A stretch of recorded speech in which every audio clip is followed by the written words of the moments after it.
እግዚአብሔር ስም የተባረከ ይሁን አሜን ይገርመኛል እግዚአብሔር ያደረገውን ነገር ሳስብ አጀማመራችን ሳይ እግዚአብሔር እየሰራ ያለውን ነገር ስመለከት ከእግዚአብሔር እንደሆነ ብቻ ነው የምረዳው ይሄንን አሜን እና ገና እግዚአብሔር የሚያደርገው ይበለጥና የከበረ ነገር እንዳለ አስባለሁ በአሁኑ ሰዓት እንዳልኳችሁ የተለያዩ አገልግሎት ክፍሎች እንደዚህ እየተደራጁ ነው ያሉት በጣም እንዲደራጅ ደግሞ አሁን የምንጥርበት የአገልግሎት ክፍል የጸሎት ክፍል ነው እና በጸሎት አቅጣጫ ቸም ልባችሁ በዛ አቅጣጫ በጣም ሸክም ያላችሁ ሰዎች እግዚአብሔር በጸሎት አገልግሎት እንዳገለግል ይፈልገኛል የምትሉ ሰዎች አናግሩኝ ያን ይሄን ደግሞ አገልግሎት እናደራጀዋለን አሜን እግዚአብሔር ስም የተባረከ ይሁን እነሳና የእግዚአብሔርን ቃል እናነባለን የመልእክት ክፍላችንን ዛሬውን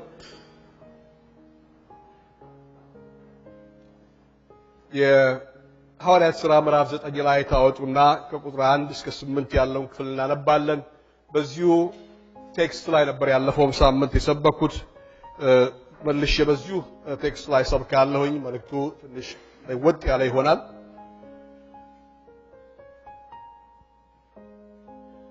እንዲላል የእግዚአብሔር ቃል እንስማ ሳውል ግን የጌታን ደቀ መዛሙርት እንዲገድላቸው ገና እየዛተ ወደ ሊቀ ካህናት ሄደ በዚህ መንገድ ያሉትንም ሰዎች ወንዶችንም ሴቶችንም ቢያገኝ እያሰረ ወደ ኢየሩሳሌም ያመጣቸው ዘንድ በደማስቆ ላሉት ምኩራቦች ደብዳቤ ከርሱ ለመነ ሲሄድም ወደ ደማስቆ በቀረበ ጊዜ በድንገት በእርሱ ዙሪያ ከሰማይ ብርሃን አንጸባረቀ በምድርም ላይ ወድቆ ሳለ ሳውል ሳውል ስለምን ታሳድደኛለህ የሚለውን ድምጽ ሰማ ጌታ ሆይ ማን ነህ አለው እርሱም አንተ የምታሳድደኝ እኔ ኢየሱስ ነኝ የመውጊያውን ብረት ብትቃወም ላንተ ይብስብሃል አለው እየተንቀጠቀጠና እየተደነቀ ጌታ ሆይ ምን አድርግ ዘንድ ትወዳለህ አለው ጌታም ተነስተህ ወደ ከተማ ግባና ታደርገው ዘንድ የሚያስፈልግህ ይነግሩሃል አለው ከእርሱም ጋር በመንገድ የሄዱ ሰዎች ድምጹን እየሰሙ ማንን ግን ሳያዩ እንደ ዲዳዎች ቆሙ ሳውልም ከምድር ተነሳ አይኖቹም በተከፈቱ ጊዜ ምንም አላየም እጁንም ይዘው እየመሩ ወደ ደማስቆ አገቡት ይላል እንጸልይ እግዚአብሔር አምላካችን ሆይ እናመሰግንሃለን እንደገና ስለ ቅዱስ ቃል ጌታ እግዚአብሔር ሆይ አንተ በእውነት በቸርነትህ በምሕረትህ በዘመናት ሁሉ እግዚአብሔር ሆይ በሰዎች የምትሰራ አምላክ ነህ ሰዎችን እግዚአብሔር ሆይ የምትገናኝ የምትዳስስ አምላክ ነህ የምታድን አምላክ ነህ ጠላቶችን እንኳን ጌታ እግዚአብሔር ሆይ የተነሱብህን እንኳን እግዚአብሔር ሆይ እንደ ሳውል ያሉት ሰዎች አንተ በቸርነትና በምሕረትህ ትስባቸዋለህ ይቻልሃልና አድርግሃልና እናመሰግንሃለን ጌታ አምላካችን በዚህ ጧት ይሄን ቅዱስ ቃልህን ይሄን ታሪክ ያንተን ታሪክ ጌታ ሆይ የቤተ ክርስቲያንን ታሪክ የኛን ታሪክ እግዚአብሔር ሆይ የሳውልን ታሪክ ከፍተን እግዚአብሔር ሆይ ከዚህ እንሰማ ወደናል አስተምረን ጌታ ሆይ በቅዱስ ቃል አማካይነት እግዚአብሔር ሆይ አሁንም ተገናኘ አዲስ ቤተ ክርስቲያንን እግዚአብሔር ሆይ እንደሚገባ ደግሞ አንተ እንደምትወደው ሆነን እግዚአብሔር ሆይ በሁሉ አቅጣጫ እንድንዘጋጅ ለሥራ እግዚአብሔር ሆይ በቃልህ እንደገናም ደግሞ ባደራረገው ሁሉ አስታጥቀን አንተ ምራን አንተ እግዚአብሔር ሆይ አስተምረን አንተ ነጌታችን እግዚአብሔር ሆይ እናገለግልህ በአንድነት መተናል አገልጋይ ተገልጋይ የለም በዚህ ስፍራ እግዚአብሔር ሆይ ሁላችን ያንተ ባሮች ያንተ አገልጋዮች ነን ስለዚህም የሚገቡ ላንተ የሚገቡ አገልጋዮች እንድንሆን እግዚአብሔር ሆይ ስራን ስለሰማን ስምህ ይባረክ እግዚአብሔር ሆይ ወገኖቼን አስብ እኔም እግዚአብሔር ሆይ ቃልህን ልናገር የቆምኩትን ሰው አስብ እግዚአብሔር ሆይ ድካሜን አለማወቄን እግዚአብሔር ሆይ አልፈህ ጌታ አምላካችን ሆይ ሕዝብህን አንተ ተናገር ከአንተ ዘንድ ይስሙ በኢየሱስ ክርስቶስ ያው ስም ከመጣለ ባለፈው ሳምንት ታስታውሳላችሁ ይሄንኑ ቴክስት ከፍተን በዚሁ ቴክስት ላይ ነበር የተናገርኩት እና በዛ ቴክስት ላይ ይሄንኑ የሐዋርያ ጳውሎስን ወይም ደግሞ የሳውልን ኮንቨርዥን ወይም ደግሞ መለወጥ ስንመለከት ዋና ፎከስ አድርገን የተናገርኩበት ዋና ሐሳብ ለውጥ የሚለው ቴዎሎጂካል ኮንሰፕት የለውጥን ቴዎሎጂካል ኮንሰፕት ነበር የተመለከትነው በዛ ስናገር ታስታውሳላችሁ ከተናገርኩት ነገሮች መካከል ስለ ሳውል ስናገር ወይ ደግሞ ስለዚህ ለውጥ ስናገር በቤተ ክርስቲያን ታሪክ ውስጥ ምናልባት ከሆኑት ለውጦች መካከል the most historical the most famous ለውጥ የሐዋርያው ጳውሎስ ለውጥ እንደነበረ ጠቅሼ ተናግሬያለሁኝ። ሉቃስ አይ ቲንክ በዚህ ለውጥ በጣም ኢምፕረስድ የሆነ ይመስለኛል። በሐዋርያው ጳውሎስ መለወጥ ኢምፕረስድ የሆነ ይመስለኛል። በዚህ በሐዋርያት ሥራ መጽሐፍ ላይ 3 ጊዜ ይሄንን ለውጥ አስመልክቶ ሲናገር እናያለን። መጀመሪያ ላይ እሱ ራሱ የሚሰጠው ይሄ አሁን ያነበብነው ናራቲቭ ነው። ነገር ግን ከዛም አልፎ ደግሞ የሐዋርያው ጳውሎስ ራሱ ስለ ራሱ ሕይወት ለውጥ በተለያዩ ጊዜያቶች የተናገራቸውን ነገሮች እነዛን ሁሉ ወስዶ አካቶ እንዳስቀመጠ ነግሬያቸዋለሁ። የሐዋርያት ምዕራፍ 22 ላይ ኢየሩሳሌም በሄደበት ጊዜ ጌታ ማነው ሐዋርያ ጳውሎስ እንደገናም ደግሞ በሱ ላይ ፐርሲኪዩሽን በተነሳበት ሰዓት ቆሞ በተናገረበት ጊዜ እንዴት አድርጎ ወደዚህ ለውጥ እንደመጣ ሕይወቱ እንዴት እንደተነካ ለዛ ለነበረው ሞብ የተናገረውን ስንመለከት ከአንደበቱ የሚወጡትን ንግግሮች እንዳስቀመጠልን ሉቃስ እናያለን። ምዕራፍ 26 ላይ እንደዚሁ ንጉሥ አግሪጳ ፊት ቀርቦ በነበረበት ጊዜ ስለ ለውጡ በዚህ መልክ ለየት ባለ መልኩ ይናገራል። እና ምንድነው ለማለት እየሞከርኩ ያለሁት ሉቃስ የሐዋርያውን ጳውሎስ ለውጥ ሳውል ተብሎ የሚጠራውን ይሄን ሰው ማለት ነው ድሮ ሳውል በኋላ ሐዋርያ ጳውሎስ የሱን ለውጥ ኢምፕረስ ያደረገው ይመስለኛል። በተጨማሪም በየተናገር ያለሁኝ ስለዚህ በተለይ ኮንቨርዥን የሚለውን ሐሳብ አስመልክቶ ስናገር መለወጥ የሚለውን ሐሳብ ይሄን ቴዎሎጂካል ኮንሰፕት ይሄንን ሐሳብ ክርስቲያናዊ በሆነ መልኩ እንዴት እንደምንረዳው በዛ አቅጣጫ ነበር ፎከስ የታስታውሳላችሁ ብዬ አስባለሁና ካልኩት ነገር መካከል የሐዋርያ ጳውሎስ ለውጥ በአንድ በኩል ኤክሰፕሽናል ነው ልዩ ነው፣ በሌላው በኩል ደግሞ ዩኒቨርሳል ነው። in other words ሌሎችም ሁሉ የሚለማመዱት አይነት ነገር እንዳለው ጠቅሼ ተናግሬ ነበር። ኤክሰፕሽናል የሚያደርገው ቀደም ብዬ እንደተናገርኩት ልዩ የሚያደርገው ከላይ ከሰማይ ፀሐይ ብርሃን በዙሪያው እንደሆነ እግዚአብሔር ቃል ይናገራል። ሳውል ሳውል የሚል ድምጽ እንደሰማ ጌታ ኢየሱስ ክርስቶስ በስሙ ጠርቶ ነው ያናገረው። ድምጹን ኢየሱስ ክርስቶስ በድምጽ እንዳናገረው ስሙን እንደጠራው እና በዚህ መልኩ እንደተገናኘው ከዛም አልፎ ደግሞ ጌታ እንደታየው የእግዚአብሔር ቃል ይናገራል። እና ይሄ ቬሪ ኤክሰፕሽናል የሆነ ነገር እንደሆነ እንደምናስብ እገምታለሁ። ምን ማለት ነው? ሁሉም ኮንቨርዥኖች እንዲህ አይነት ኤሌመንት ላይኖራቸው ይችላል ማለት ነው። ነገር ግን ቲፒካል ዩኒቨርሳል ደግሞ የሚያደርገውም ነገር አለ። ይሄንን ለውጥ ስንመለከት ለምሳሌ ያህል በምንመለከትበት ጊዜ ቲፒካል መሆኑን በምናስብበት ጊዜ ኤኒ ካይንድ ኦፍ መንፈሳዊ ለውጥ ክርስቲያናዊ የሆነ ለውጥ የህይወት ለውጥ በምናስብበት ጊዜ ሁልጊዜ ከክርስቶስ ጋር የመገናኘት ባህሪ አለ። ለውጥ ሀፕን የሚያደርገው ወይም ደግሞ መለወጥ የሚባለው ነገር የሚኖረው it's only when we encounter Jesus ኢየሱስን ስንገናኘው እንደሆነና ተገናኝተነውም ደግሞ ያ መገናኘታችን ወደ ንስሐ ሲመራል ወደ ህይወት ለውጥ ማለት ነው።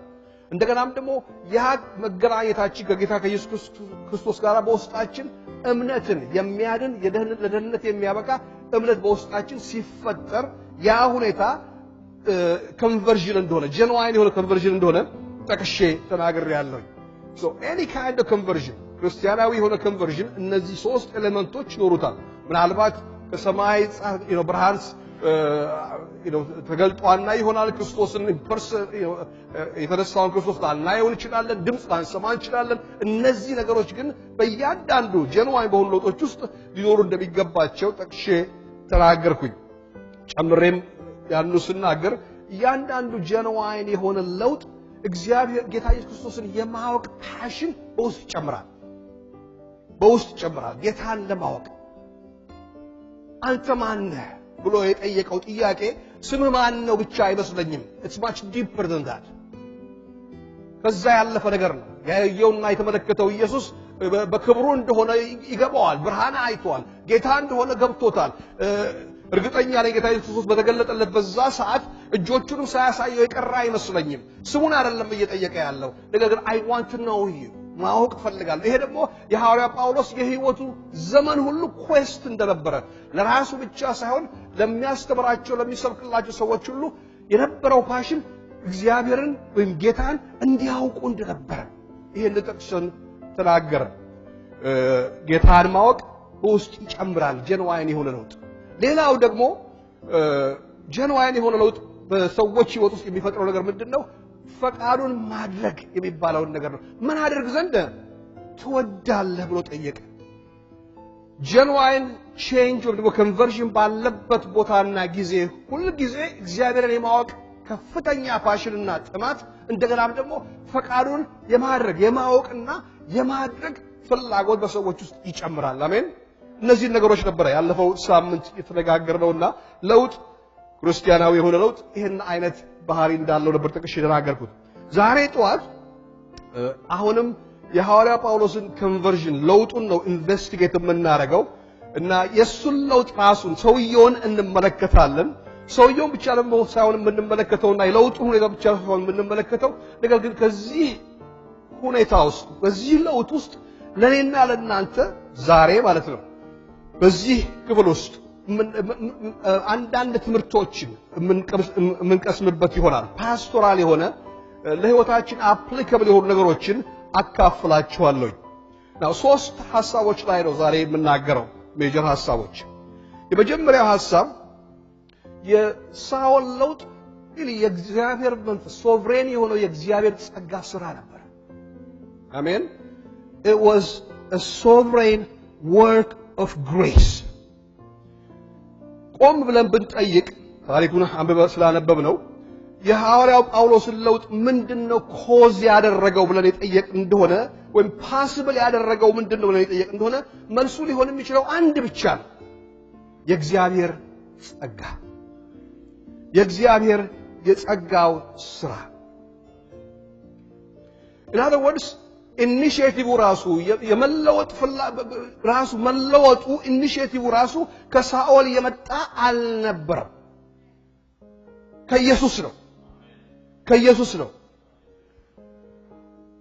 በሌላ አነጋገር የተለመደ ቋንቋ አለ ስንናገር ስለ ውሳኔ እንናገራለን ክርስቶስን ተቀበል ትወስን እያልን እንናገራለን ምን መለከተው እዚህ ቦታ ላይ really ጳውሎስ ሲወስን ሳይሆን አስቀድሞ ጳውሎስ ከመወሰኑ በፊት እግዚአብሔር ስለሱ ወስኖ ነበር አሜን ወስኖ ነበር እግዚአብሔር it was God's decision it was God's choice ይሄን ሰው ለማዳንና ለመለወጥ ከዛም የተነሳ ነው ይሄን የመሰለ የሚያስገርምና ትልቅ የሆነ ሱፐርናቹራል መገለጥ ኤክስፒሪየንስ እንዲያደርግ የሆነው ማለት ይቻላል ስለዚህ ከዚህ ተነስተን ስንናገር እንደውም ስትመለከቱ የጳውሎስን ህይወት በምንመለከትበት ጊዜ ይሄ ሰው እየሄደ ያለውና እየተጓዘ ያለው ጌታ ኢየሱስ ክርስቶስን እና ኢየሱስን ተከታዮች ምን ለማድረግ ነው ፐርሲኪዩት ለማድረግ ነበር ሞቲቬሽኑ ማይንድ ሴቱ ተቀላላ ለማጥፋት ለመቃወም የእግዚአብሔርን ነገር ለመገዳደር እንጂ እግዚአብሔርን የሚፈልግ ነገር በውስጡ አይታይም ስለዚህም ለውጡን ስናስብ የዚህ ሰው ለውጥ አትሪቢዩት የምናደርገው ለማን ነው እግዚአብሔር ጸጋ ስራ እንደሆነ መገንዘብ ያስፈልጋል ስለዚህ I will not be wrong ስህተት ብናገር አይመስለኝም ሐዋርያው ጳውሎስ ለጌታ ከመወሰኑ በፊት እግዚአብሔር ሐዋርያው ጳውሎስ ወስኖ ነበር ሃሌሉያ አሜን ለእናንተም እንደዛው ነው ወገኖች ለእናንተ ወስኖ የመጣው አይመስላችሁ እኛ ከመወሰናችን በፊት እግዚአብሔር አስቀድሞ የኔ ብሎናል ለይቶናል የጸጋው ስራ በዚሁ መልክ እንደተገለጠ ልናስብ እንደሚያስፈልግ ለመናገር ብዬ ነው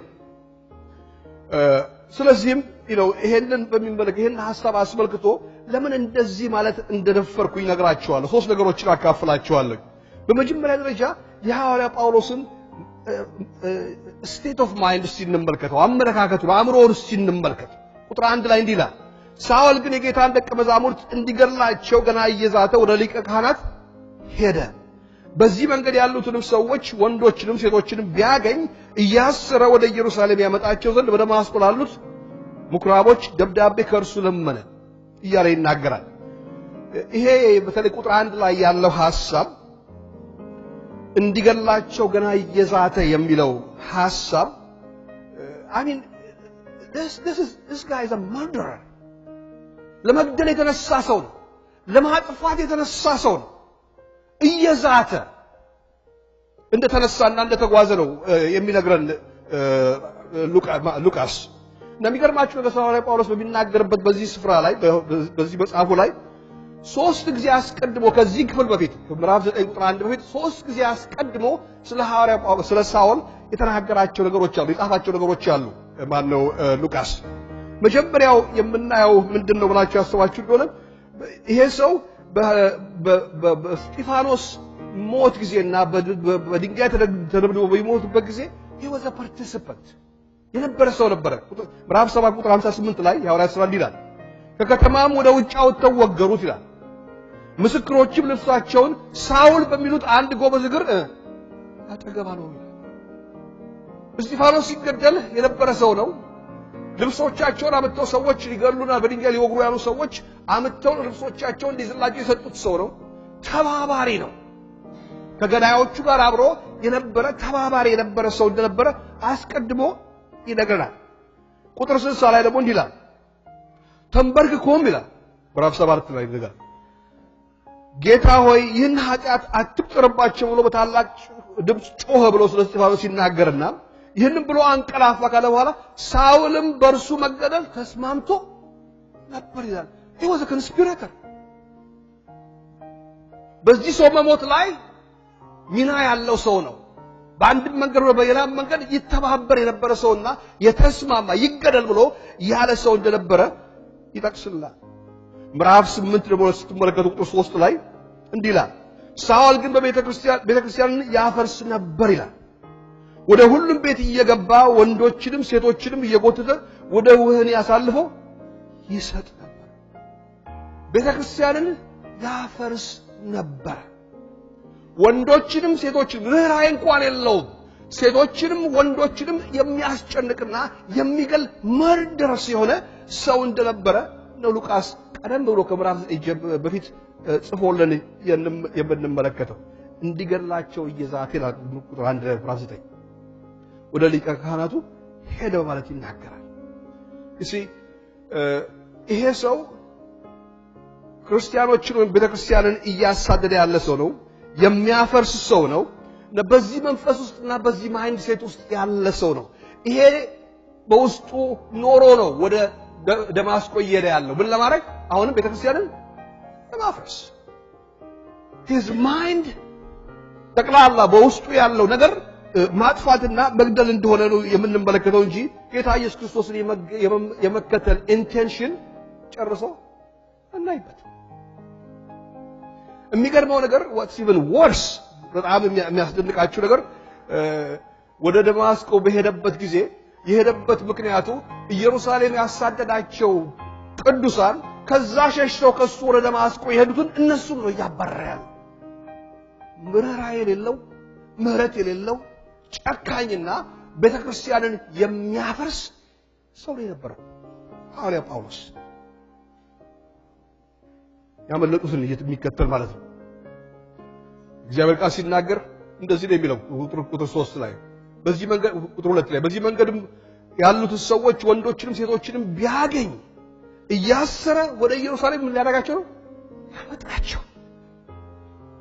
ዘንድ በደማስቆ ላሉት ምኩራቦች ደብዳቤ ከእርሱ ለመነ ከሊቀ ካህኑ ለምኖ ወይ ደግሞ ከሃይ ፕሪስቱ ለምኖ እንደሄደና ያለ ባይ ዘ ወይ ይሄ ሰው ኦርዲነሪ ፐርሰን አይደለም ከሊቀ ካህኑ ጋር መገናኘት የሚችል ከዛ ፍቃድ ማስወጣት የሚችል ሰው ከሆነ ሪሊ ትንሽ ሰው አድርገን አናስበው ኮኔክሽን ያለው ሰው ነው ኦቶሪቲና ፓወር ካላቸው ሰዎች ጋር አብሮ ያለ ሰው እንደሆነ ልንገነዘብ እንችላለን በተለይ ቤተክርስቲያን ያፈርስ ነበር የሚለው ሐሳብ ሳውል ግን ቤተክርስቲያን ያፈርስ ነበር የሚለው ሐሳብ በጣም ይደንቀኛል ለማፍረስ ነው የተነሳው ቅዱሳንን በመባረክ በመግደልና በማጥፋት ይሄ ያፈርስ ነበር የሚለው ሐሳብ ቃሉ ይገርማቸዋል በማፍረስ እንደማፍረስ ነው የምንመለከተውኛ ነገሮች ከማፍረስ አንፃር የግሪኩ ቃል የሚገርም ቃል ነው ሌሞኖሜ የሚል ቃል የግሪክ ቃል ነውና ምንድነው ሐሳቡ የሚሰጠው ልክ ይሄ ዋይልድ አኒማል አይታችኋል ይሄ ወይ ጅቦች ወይም ደግሞ አንበሶች አንዳንድ ዶክመንተሪ ላይ አይታችሁ ወደ ፊልም ላይ አንድ እንትን ሲይዙ አንድ የሚበሉት ነገር ሲይዙ አንድ ላይ ከበው ሲገነጣጥሩ አይታችኋል ይሄ እንትን የዛን የገደሉትን አውሬ ወይም ደግሞ የገደሉትን እንስሳ ሲገነጣጥሩ አይታችኋል ያ አይነት ትርጉም ነው ያለው ሐሳብ መገነጣጠል አብይ ሰውኮ እኛም ቢሆን ያው እንስሳ በግ እንበላለን በሬ እንበላለን ነገር ግን አንገነጣጥለውም ትንሽ ስልት አለን አይደል አቆራረጥ አለው ዘዴ አለው አይታችኋል አውሬዎች እንዴት አድርገው እንደሚበሉ አንዱ ከዚህ ሲቦጭቅ ያኛው ከዛ ሲቦጭቅ ያ አይነት ዋይልድ አኒማል ልክ እንደ ዋይልድ አኒማል ነው ፖርትሬይ የሚያደርገው መጽሐፍ ቅዱስ ይንሰው ራቬጂንግ ባዲ ቤተክርስቲያን ምን ያደርግ ነበር ያፈርስ ነበር ብሎ ነው እግዚአብሔር ቃል የሚናገረው I mean it's truly an enemy of Christ ነገር ናችሁ የቤተ ክርስቲያን የክርስቶስ ምን ነበር ጠላት ነበር this was his state of mind በሚሄድበት ጊዜ ወደ ደማስቆስ ለማፍረስ ለመገነጣጠል ለማጥፋት ለመግደል ለማሰር የሚሄደውን ያንን ሰው ነው ጌታ ኢየሱስ ክርስቶስ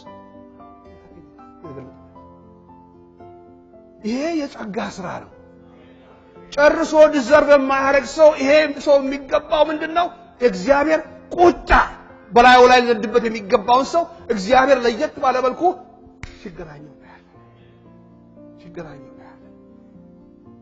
ሲገናኘው ያለ ሁለተኛ የእግዚአብሔር ጸጋ ነው ይሄ ኮንቨርዥን ብዬ የምልበት ምክንያቱ ራሱ ጌታ ኢየሱስ ክርስቶስ ወደሱ የመጣበትን አመጣጥ ስትመለከቱ how supernatural it is ኢንካውንተሩ በጣም ያስደንቃል ሲሄድም ይላል ወደ ደማስቆ በቀረበ ጊዜ ቁጥር 3 ላይ ድንገት በእርሱ ዙሪያ ከሰማይ ብርሃን አንጸባረቀ በመድረም ላይ ወድቆ ሳለ ሳውል ሳውል ስለምን ታሳደኛለህ የሚለው ድምፅ ሰማ ጌታ ሆይ ማን ነህ አለው እርሱም አንተ የምታሳደኝ ነኝ ኢየሱስ እየተንቀጠቀጠና እየተደነቀ ጌታ ሆይ ምን አድርግ ዘንድ ትወዳለህ ብሎ እንደተናገረ እናነባለን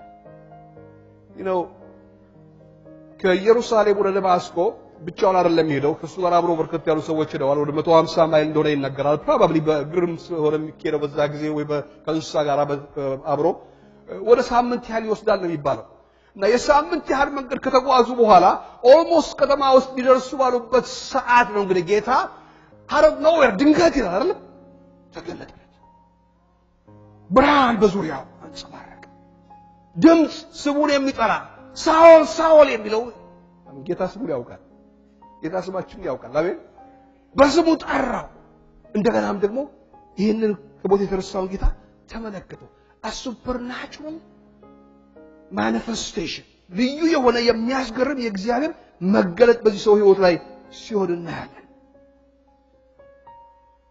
ይሄ እግዚአብሔር ነገር there's nothing that ሳኦል ያደረገው ይሄንን ዲዘርቭ እንዲያደርግ እግዚአብሔር እንዲገናኘው መጥቶ እንደው አለ አይደለም እንደዚህ እንዲገለጥለት ያደረገው ፖዚቲቭ ነገር ምንም የለም እንደውም ጥፋት ነው ያጠፋው ይሄ ሰውዬ በዚህ መልኩ ሳይሆን እሳት ነበር በሱ ላይ መውረድ የነበረበት እግዚአብሔር ተገለጠለት ስሙን ጠርቶ ለምን ታሳድደኛለህ do you hear the humility there ታሳድደኛለህ ሊያጠፋው የሚችል እግዚአብሔር ሆኖ ያለ ለምን ታሳድደኛለህ appealing to him ለየት ያለ መገለጥ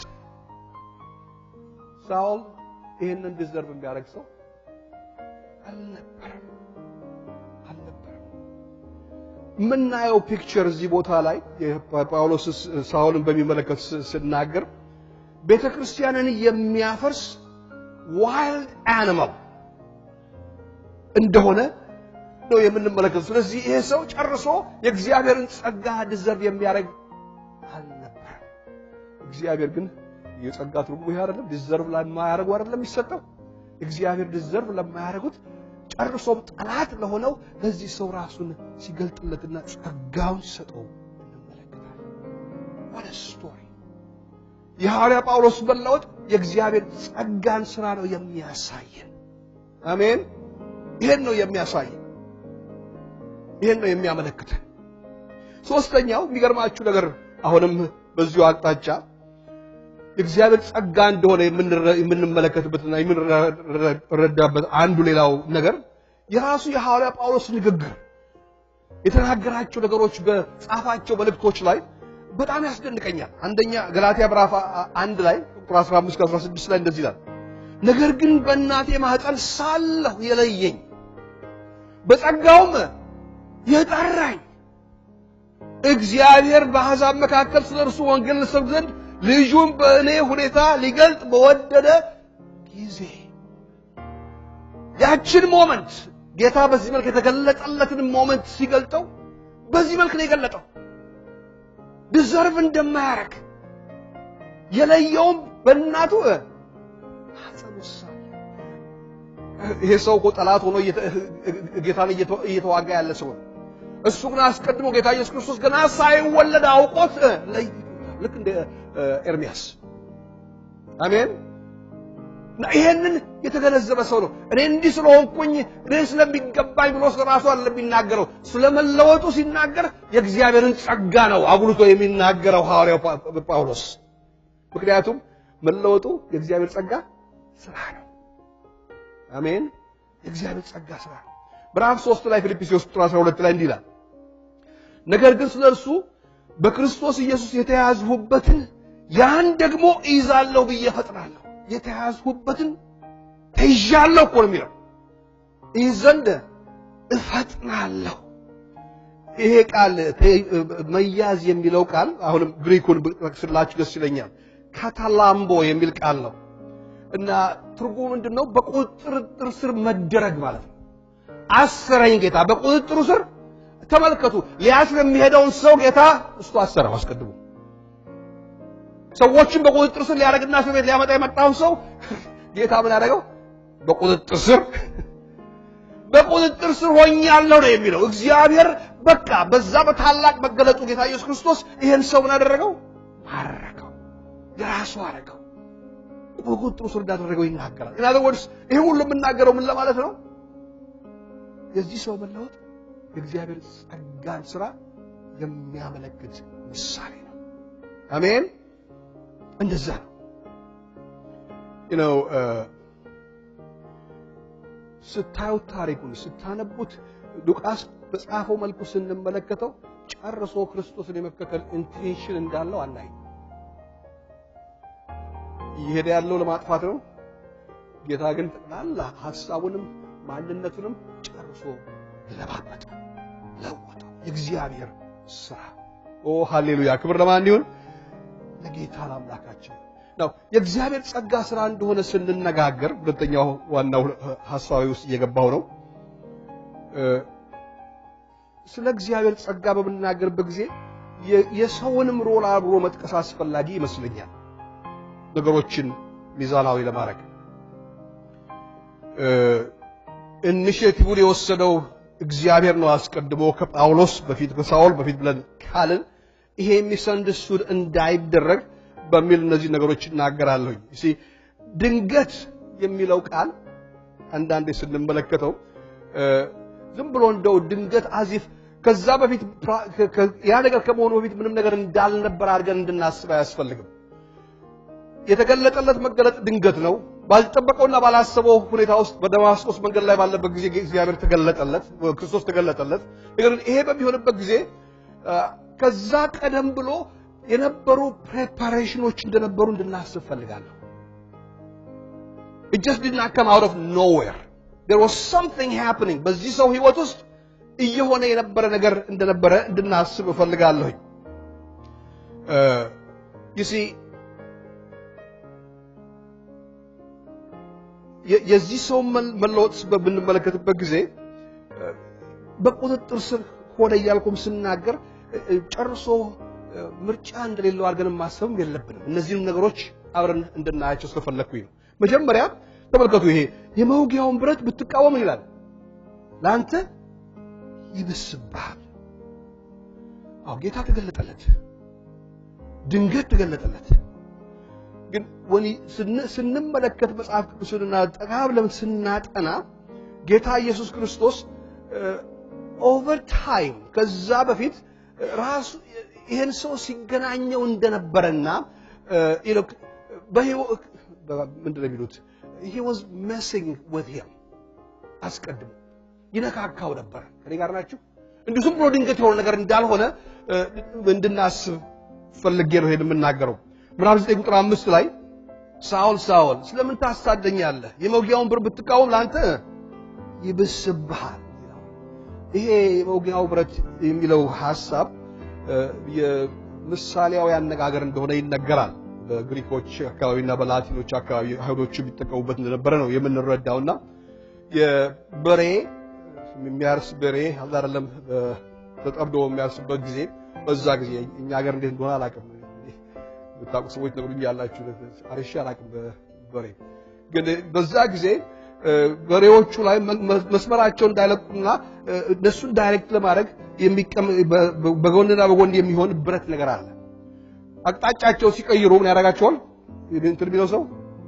ይወጋቸዋል ምን ለማድረግ ነው መንገዳቸውን ይዘው ወይም ሄድ ያለባቸው አቅጣጫ ይዘው እንዲሄዱ በተለይ አንዳንድ ጊዜ ሁለት አድርገው ያው ፔር አድርገው ለሚያርሱ ሰው ሲያርሱ አንደኛው ወጣት ሲሆንና ይሄ ገና አዲስ ገና ያልተገራ በሬ በሚሆንበት ሰዓት እሱን ለማስለመድ በሚያረጉት እንትን ላይ ብዙ ጊዜ ይሄን ነገር እንደሚጠቀሙ ይነገራል ምክንያቱም አልለመደምና ራሱ አቅጣጫ ለመሄድ ይሞክራል የዚያን ጊዜ ያረጉታል ወጋ ያረጉታል ምን ለማድረግ አቅጣጫ ለማያስያዝና ሰምሽን ውስጥ አንድን እንስሳ ለማስገባት ማለት ነው እኛ ሀገር ጅራፍ መሰለኝ የሚጠቀሙት አይደለም እነዚህ ብረት እንደሚጠቀሙ እናያለን in other words ወጣ ካለ ጧ ያረጉታል ያ ማለት ነው ሐሳቡ ይሄ የምንመለከተው ሐሳብ ይሄ ሐሳብ ነውና ክፍሉን ስንመለከትና የምናየው ነገር ምንድነው በሬው እንትን ካለ አላህ አይደለም አቅጣጫውን ይዞ ካልሄደ ስለሚወጋው የሚሻለው ምንድነው እንዳይወጋው ቀጥሎ መሄድ ቀጥ ካላለ ግን በየጊዜው ይወጉታል ወይ በጅራፍ ይመቱታል እና ያለው ኢምፕሊኬሽን ወይ ደግሞ የምሳሌው ነገር ምንድነው ብላችሁ ጠይቃችሁ እንደሆነ ጌታ ኢየሱስ ክርስቶስ ይሄን ሰው ልክ እንደ ያንግ ቡል አላህ አይደለም ገና እንዳልተገራ ሰምሽን ውስጥ ያልገባ በሬ አድርጎ ነው የሚናገረው እና እየወጋጋው ነው ነገሩ ምን ለማድረግ እሱን ለማስተካከልና መንገድ ለማስያዝ ወደ ሰምሽን ለማምጣት ነው ምንድናቸው እነዚህ መውጊያዎች ብለን እንጠይቅ ይሆናል መጽሐፍ ቅዱስ ወይ አዲስ ኪዳን ክሊርሊ ምን እንደሆኑ መውጊያዎቹ አልጻፈልንም ግን አንዳንድ ሂንቶች አሉ የመጀመሪያው እኔ የሚመስለኝ እንደ መውጊያ ለዚህ ለሰው ፔን የሚፈጥርበት ሰፈሪንግ የሚፈጥርበት ውስጡን የሚረብሸው አንዱ ነገር ዳውቱ ነው ብያስባለሁ ጥርጥር just for a moment ቆም ብላችሁ አስቡና ጌታ ኢየሱስ ክርስቶስና ሐዋርያ ጳውሎስ የኖሩበት ማነው ሉቃስ የኖሩበት ዘመን ሉቃስ አልኩኝ ማነው ሳውል የኖሩበት ዘመን በጣም ተቀራራቢ ጊዜ ነው ምናልባት ጌታ ኢየሱስ ክርስቶስ ይሰብክና ያስተምር በነበረበት ጊዜ ከኢየሱስ ጋር ተያይተው ይሆን I can't say for sure ሰምቶትስ ይሆን በእርግጠኝነት መናገር አይቻልም ያሆነ እንደሆነ ነገር ግን አንድ ነገር ማለት የምንችለው ምንድነው ሐዋርያው ማነው ሳውል ስለ ጌታ ኢየሱስ ክርስቶስ በደንብ ሰምቷል ምስክርነቶችን ሰምቷል ታምራት አድራጊነቱንም ሰምቷል ትምርቶቹንም ሰምቷል ብዬ አስባለሁኝ ምናልባትም ደግሞ ይሄ ሰው አንደኛ ፈሪሳዊ ነው የሃይማኖት መሪ ነው እንደገናም ደግሞ በጣም በፈሪሳዊነቱ የሚመካ እና የሚኮራብ ሰው እንደነበረ ደግሞ እናውቃለን እና when you think about it ይሄንን ስለ ጌታ ኢየሱስ ክርስቶስ ሰምቶ ተነግሮት አይቶትም አጋጥሞትም ከሆነ ያ ሁሉ ሆኖ ነገር ግን ሪጀክት ያደረገ ደግሞ ሰው ነበር አልተቀበለው ኢየሱስን ምናልባት እንደ ማንኛውም አይሁድ በዛ ጊዜ መሲህ እንደሚጠብቅ አይሁድ እሱም መሲህ የሚጠብቅ ሰው ነበር ይሄኛው ግን አይሆንም ወይ ደግሞ አይደለም ብሎ ይወሰነ ይመስለኛል ስለዚህ ሪጀክት እንዳደረገ እገምታለሁኝ እና ይሄ ሁኔታ በውስጡ ጥያቄ የሚፈጥር ይመስለኛል አንድ በኩል ሳስብ በተለይም ደግሞ ኦቨር ሪአክሽኑ ስንመለከት ይሄን አይነት ማሳደድ ይሄን አይነት ጥላቻ በውስጡ እንዳለ ስንመለከት ምናልባት የጌታ ኢየሱስ ክርስቶስ ነገር ውስጡን ረብሾት ይሆን የሚያወርደው ነገር maybe this was a nagging question in him እሱ ነው አይደለም እንዲሆን አልፈልግም ምክንያቱም አንደኛ ፈሪሳዊ እንደመሆኑ መጠን እንደገና እግዚአብሔር ቃል የተማረ ሰው እንደመሆኑ መጠን በገማልያል ስር ይሄንን ኢየሱስን ክርስቶስ አድርጎ መቀበል እሱ ካለው ስዕል ጋራ የመሳያ ስዕል ጋራ ስለማይሄድለት he just does not want it to be true ቢየገምታለሁ እንደዛም ቢሆንም እንኳን ግን በውስጡ ግን ደግሞ ከሚረዳውና ካለው ዕውቀትም የተነሳ ጥያቄ በውስጡ ይሆን ብዬ አስባለሁ one thing is clear to me ከጭንቅላቱ ሊያወጣው አልቻለም he was obsessed ለዚህ ነው ሲያሳድድ የምናየው ለዚህ ነው ሲያባረር የምናየው እኔ ጋር ናችሁ አንድ ጊዜ ያለበኩት መጽሐፍ ትዝ ይለኛል ስቶቻችሁ ታሪኩ እንደምታውቁት አላውቅም many years ago ጌታን እንደተቀበልኩ እዚህ አካባቢ 1979 ፈረንጆች አቆጣጠር ማለት ነው over 35 years ago the cross and the switchblade የሚል መጽሐፍ የኒኪ ክሩዝ እና ታሪክ የኒኪ ክሩዝ እና የማን ነው የዴቪድ ዊልከርሰን ታሪክ ኒኪ ክሩዝ የሚባለው ሰው ኒውዮርክ ውስጥ የነበረ በጣም የታወቁ ጋንጎች ነበሩ ኒውዮርክ ውስጥ በ1960s ውስጥ እና በጣም ጋንጎች ናቸው ድራግ አለ በቃ ኒውዮርክን ያስጨነቀና ያስቸገረ አንድ የፖርቶሪካኖች ጋንግ መሪ እንደነበረ ይነገራልና ዴቪድ ዊልከርሰን ሰባኪው ማለት ነው እነዚህ ሰዎች ወንጌል ለነሱ ለማምጣት ወደ ኒውዮርክ ሄዳል እንደምታውቁት ጋንጎች ናቸው እነዚህ ሰዎች ወንጀለኞች ናቸው ነፍሰ ገዳዮች ናቸው ግን somehow በልቡ ውስጥ ይሄ በርደን ስላለ ወንጌል ለነዚህ ሰዎች ለማቅረብ ለመንገር ሲመጣ ያገኘዋል ኒኪ ክሩዝ እና ወንጌል ሲነግረው ለኒኪ ክሩዝ just couldn't believe it እና ሊሰማው አልፈለገም ይሄን ሰባኪው በጥፊ እንደመታው ይናገራልና ምን ይለዋል ዊልከርሰን Jesus loves you ይለዋል ይሄን ነው የሚናገረው እንደሚወደውና ክርስቶስ እንደሚወደው እኔም ወድሃለሁ አንተን ከማፍቀር አላቋርጥም ምንም ብታረገኝ ብሎ ይለዋል አታውቅም እንደ አንተ I can cut you to 1,000 pieces ብሎ ይመልስለታል ይሄ ኒኪ ክሩዝ መልሶ ምን ይለዋል ዊልከርሰን 1000 ጊዜ ብትቆራረጠኝ 1000 የተቆራረጠኝ መቆራረጥ እነዛ ሁሉ ኢየሱስ ይወዳል ብሎ ይነግሩሃል ፍቅር አይሞትም ምክንያቱም ፍቅር እግዚአብሔር ነው የሚሰጠው እና ኒኪ ክሩዝ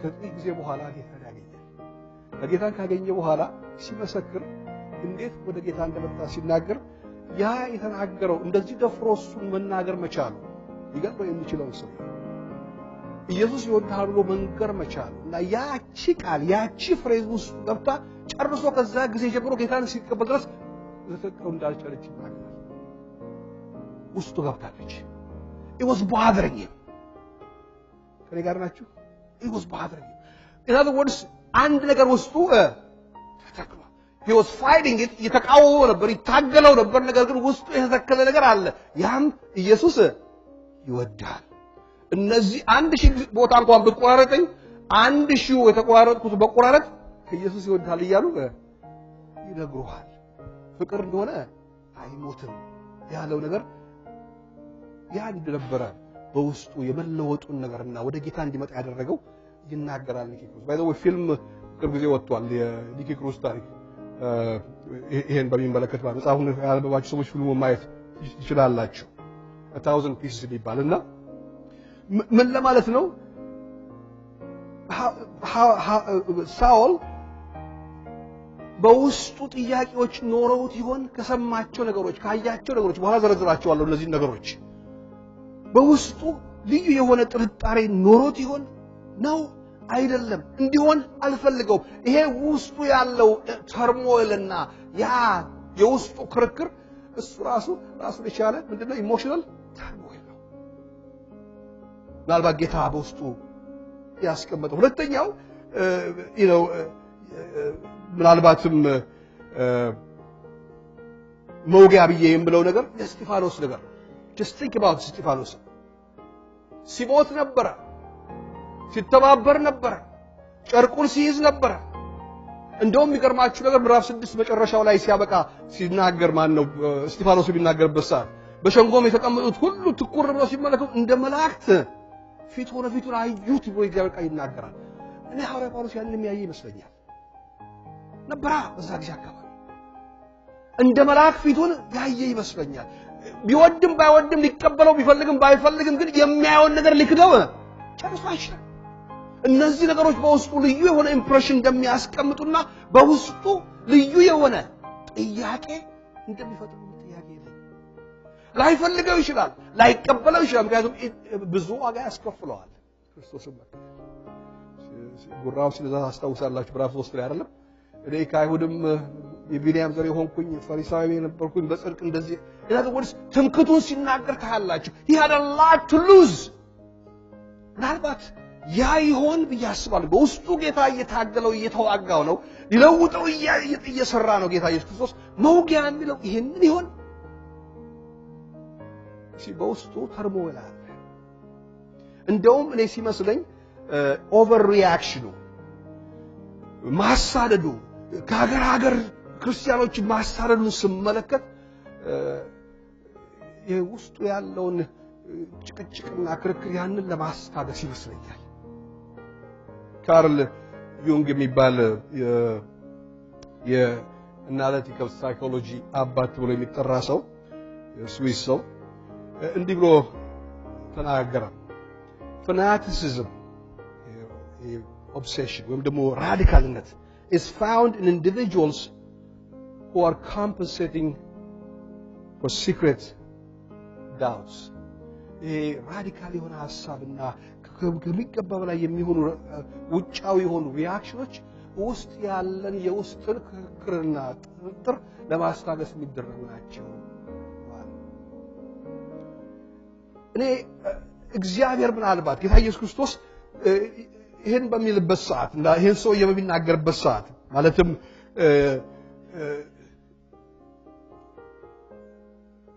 ሳውል ለምን ታሳደኛለህ? የመውጊያውን ብረት ብትቃወም ለአንተ ይብስብሃል እያለ በሚናገርበት ሰዓት የሚያወራው ይሄንን ይሆን? ይሄ ሰውዬ ውስጡ ጥያቄ ያለበት ሰው ይሆን? ምን ለማለት ነው ሁሉ ብላችሁ ልክ ድንገት የቀኑ ቀን ክርስቶስ የተገለጠ ጊዜ ደማስቆስ መንገድ ላይ ያኔ ብቻ አይመስለኝም ነገሩ የሆነው። ጌታ አስቀድሞም ሲያዘጋጀው ነበረ በተለያዩ መንገዶች። እኔ ራሴን ህይወት ሳስብ እናም ጌታን ያገኘሁበት ጊዜ ሳስብ of course ጌታን ካገኘን በኋላ ወደ ኋላ ሄደን ማየት የምንችለው ያን ቀን አስታውሰዋለሁ፣ ያን ጊዜ አስታውሰዋለሁ፣ የሆነውን አስታውሳለሁ። but I would say this to you ልብም ባልረዳው ባይገባኝም there were times in my life prior to that የጌታ ነገር ጥያቄ ይሆንብኝ ነገራችሁ። አንዳንዴም በማባበል አንዳንዴም አይደለም በማስጨነቅ ነገር ግን ሪጀክት እያደረኩት until that day የኮንቨርሽን ቀን in other words እግዚአብሔር ሲያዘጋጀኝ ነበር ማለት ነው። can you testify to that? ያገኘነው የተገናኘን ቀን አይደለም ጌታ ላይ የዛን ጊዜ አይደለም ስራውን ጀምሮ ስራውን የጨረሰው ከመጀመሪያ እንደው አወቅኳችሁ የሚለው እናታችሁ ሆዱስ አላችሁ። አሜን። በዘመናችን ሁሉ ባለንበት በስጋ ባለንበት ጊዜ ሁሉ he was always there gently working, gently pricking ወጋ አንዳንዱ ችግር ነው ፊዚካል ፕሮብለምስ ናቸው። ወደዛ መውጊያዎቹ አንዳንዶቹ ሳይኮሎጂካል ናቸው፣ አንዳንዶቹ ኢሞሽናል ናቸው። ነገር ግን በዛ ሁሉ ውስጥ እሱ እንድንቀበለው ሲያዘጋጅ እንደነበረ አስባለሁ። አሜን።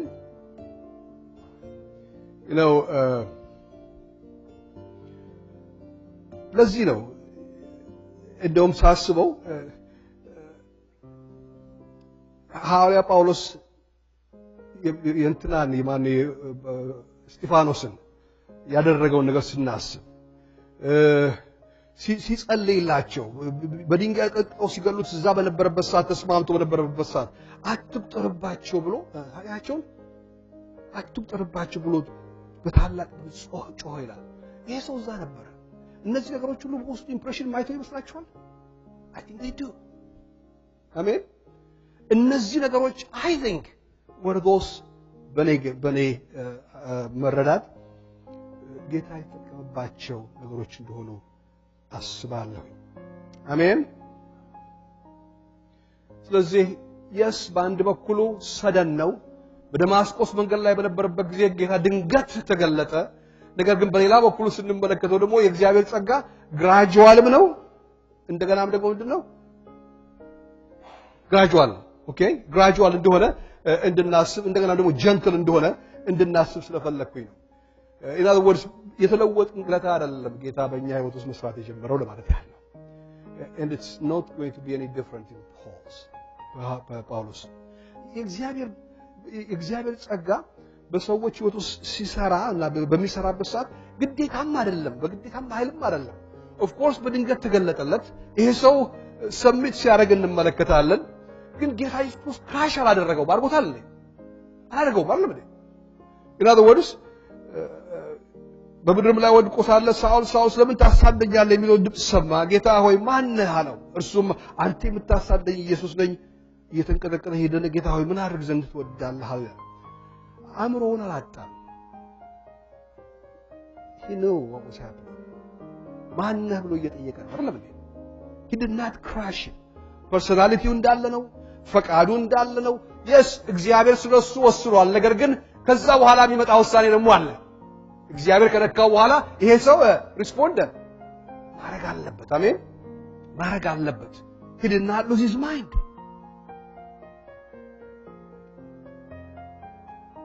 አሜን የጠየቀው ጥያቄ እኮ በጣም ሴንሲብል ጥያቄ ነው። ለምን ታሳድደኛለህ? አእምሮ ለሚያስብ ሰው አይደል ጥያቄ የምትጠይቀው? ማን ነው አንተ ማን ነህ?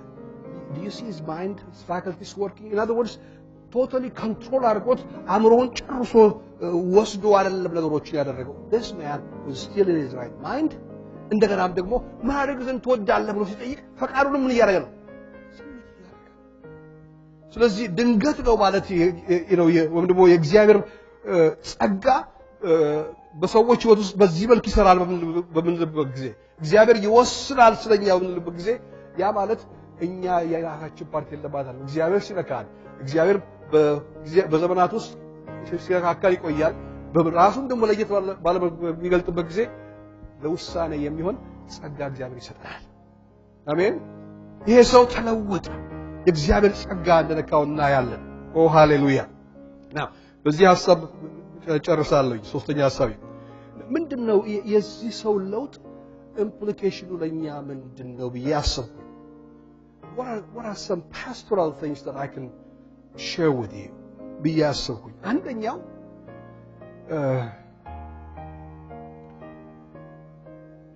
አይለወጥም ብለን ያስብነው ሰው እግዚአብሔር የመለወጥ ችሎታ here is a man who was an enemy of Christ።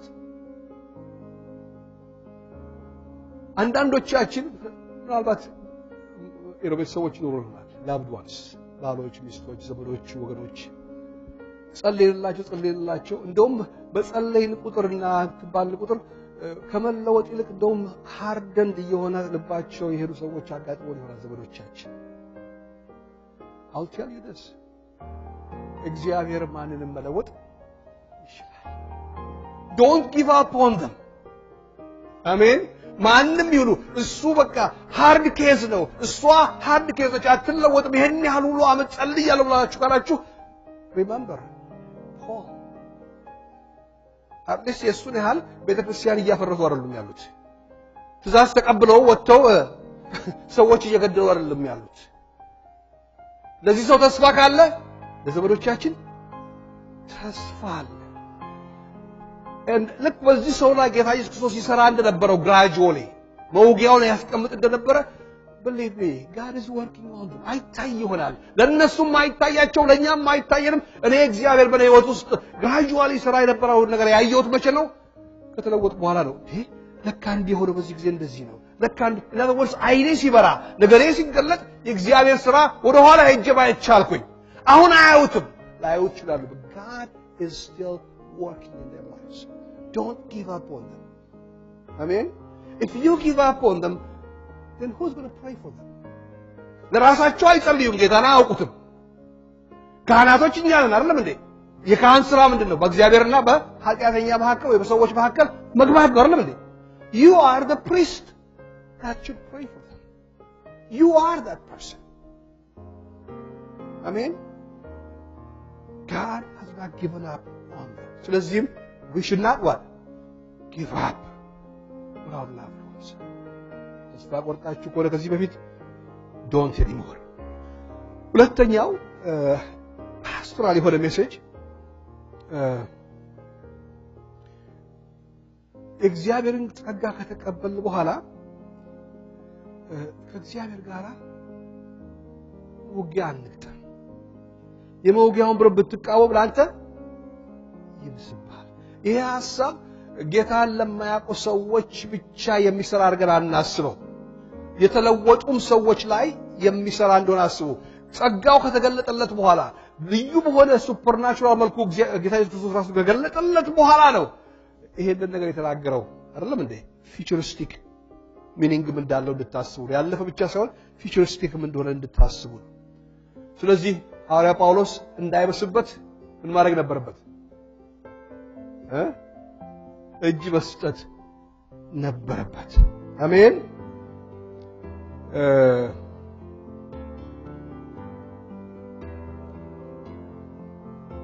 እግዚአብሔር ጸጋ ወለኛ ሲመጣ ጌታን ስናገኘው እና ልናደርግ የሚገባን ፈቃዱን ደግሞ ሲገልጥልን እግዚአብሔር ጋር አንዋጋ።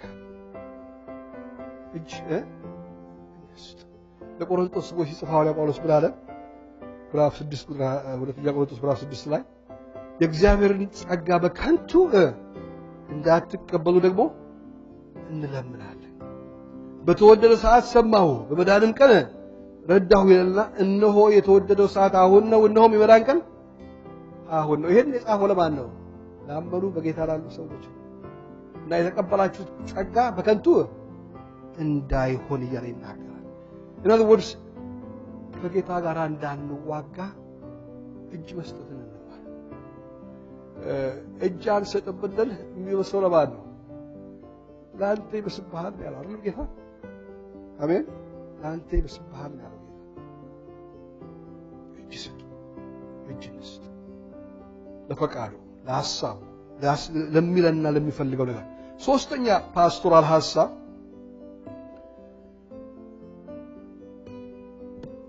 የእግዚአብሔር ሰዎችን መዋጋት ክርስቶስ መዋጋት። ለምን ታሳድደኛለህ ያለው አይደል ኢየሱስ ክርስቶስ? ለምን እነሱን አሳደድካቸው አይደለም? ለምን አሳደድከኝ?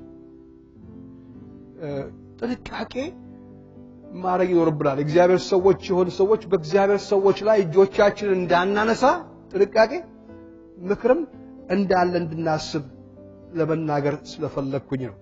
ታስታውሳላችሁ ያለፈው ሳምንት 3 ሳምንት በፊት አንድ ክፍል አካፍያችሁ ነበር። ሳኦል ዳዊትን ሲያሳድደው ምንድነው ያለው? ሳኦል እሱ የእግዚአብሔር ፈቃድ እንደሚያደርግ ነበር የሚያስበው አይደል? ዳዊትን ሲያሳድድና ለመግደል በሚነሳበት ሰዓት የእግዚአብሔር ፈቃድ እንደሚያደርግ ነበር የመሰለው። እዚህም ቦታ ላይ ሐዋርያ ጳውሎስ ፕሮባብሊ የእግዚአብሔር ፈቃድ እያደረገ እንዳለ ሳይመስለው አይቀርም። እኔ ጋር ናችሁ? ጥንቃቄ ያስፈልጋል። የእግዚአብሔርን ፈቃድ እንታዘዛለን ብለን እግዚአብሔርን ራሱን እንዳናሳድደው የእግዚአብሔርን ሰዎች እንዳንጎዳ ልንጠነቀቅ አስፈላጊ ነው። አራተኛው ላይ የመጨረሻው ሐሳብ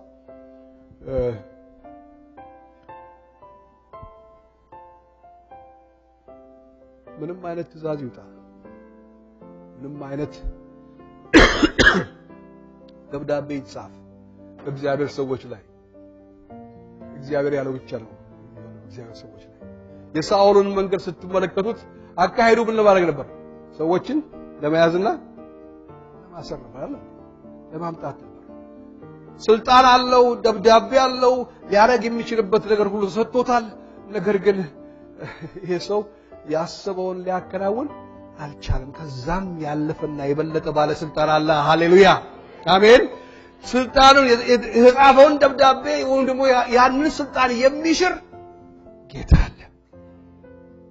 ሃሌሉያ if there is anything እናንተ ላይ በነገራችሁ ላይ በጉዳያችሁ ላይ የተጻፈ የተባለ በጤናችሁ ይሁን በሌላም ነገር ላይ እርሱ ያለው እንጂ ሰው ያለው በአንዳችንም ላይ አይሆንም። ሃሌሉያ አሜን። በአንዳችንም ላይ አይሆንም። እነዚህ ነገሮች ያሉ እዚህ ውስጥ እነዚህ ነገሮች ይመለከታሉ። ተስፋ አንቁረጥ። ተስፋ አንቁረጥ። ለዘመዶቻችን መጸለይን ጊቭ አፕ አናድርግ። You are the priest for them. እነሳና እንጸልያለን። ሃሌሉያ